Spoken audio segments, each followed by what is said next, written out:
माणसामध्ये जिद्द आणि चिकाटी असेल तर तो काहीही करू शकते, हेच काहीसं करून दाखवलं आहे ते नागपूरच्या ईश्वरी पांडे हिने.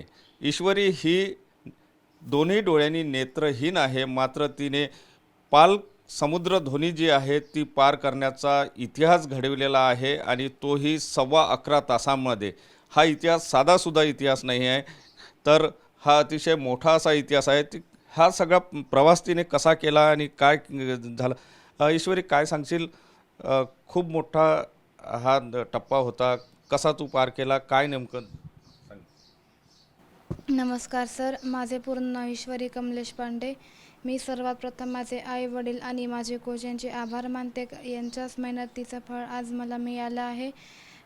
माझी प्रॅक्टिस मी 3 ते 4 महिन्यापासून सराव करते आहे.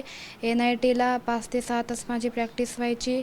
नंतर लाँग डिस्टन्ससाठी अंबाझरी तलाव, खिंडसी तलाव, मांगलीचा तलाव तिथे पण 5 ते 6 तास प्रॅक्टिस व्हायची. 6 तारखेला मी समुद्रामध्ये 4 वाजता उडी घेतली. वातावरण तेवढं खराब होतं. लाटा विरुद्ध दिशेने होत्या, मला मागे खेचत होत्या. थोडं अंतर कापत मी समोर गेली आणि मी 11 तास 15 मिनटामध्ये अंतर कंप्लीट केलं. अर्ध्या तासाने मी फीडिंग्स घेत होते, वेगवेगळे ज्युसेस घेत होती आणि मला स्पेस स्विमर म्हणून माझा भाऊ ईशान पांडे, भावी राजगिरे, वैद्य काका, सुखदेव दुर्वे सर यांनी मला हिंमत दिली. हा प्रवास किती कठीण होता, कारण समुद्रात हा सगळं तुला स्विमिंग करायची होती, लाटा मोठ्या होत्या.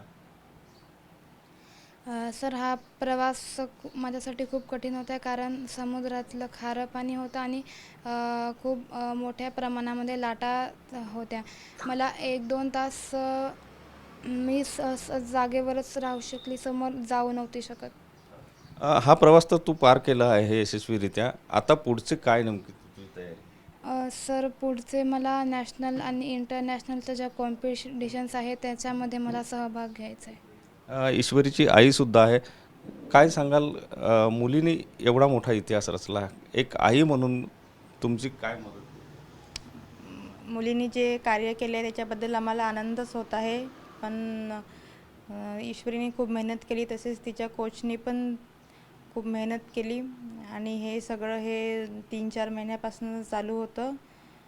तिने आज इतकं अडचणीवर मात करून हे सगळं केलं, याच्याबद्दल आम्हाला आनंदच होत आहे.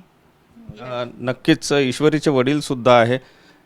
एवढा मोठा इतिहास मुलींनी रचलेला आहे. आता पुढे काय नेमकी अपेक्षा आहे? सर, समोर अपेक्षा काय, मुलीने अजून समोर कॉम्पिटिशनमध्ये आहे, ज्या पॅरा स्विमिंगच्या ज्या कॉम्पिटिशनमध्ये ते तर 5 वर्षापासून नॅशनल लेवलला गोल्ड मेडलिस्ट आहे, तिला मेडल मिळालेच आहे. पण अजून त्यामध्ये समोर आहे खेलो इंडिया आहे, त्यानंतर पॅरा स्विमिंगमध्ये भरपूरसे अजून प्रत्येक कॉम्पिटिशनमध्ये तिला पार्टिसिपेट करून ते समोर जायला पाहिजे, एवढीच इच्छा आहे. नक्कीच जिद्द आणि चिकाटीच्या जोरावर ईश्वरीने जो रेकॉर्ड रचलेला आहे, तो रेकॉर्ड जो आहे तो अनेकांना काहीतरी एक वेगळ्या स्फूर्ती देणारा किंवा वेगळी दिशा दाखवणारा असा रेकॉर्ड आहे. कारण ईश्वरी ही दोनही डोळ्यांनी जे आहे ती दिव्यांग आहे आणि या दिव्यांगत्वाचा बाऊ न करता तिने हा इतिहास रचला, याचं कौतुक आता सर्वत्र होताना पाहायला मिळते आहे. कॅमेरामन साईसह सुनील ढगे, TV9 मराठी, नागपूर.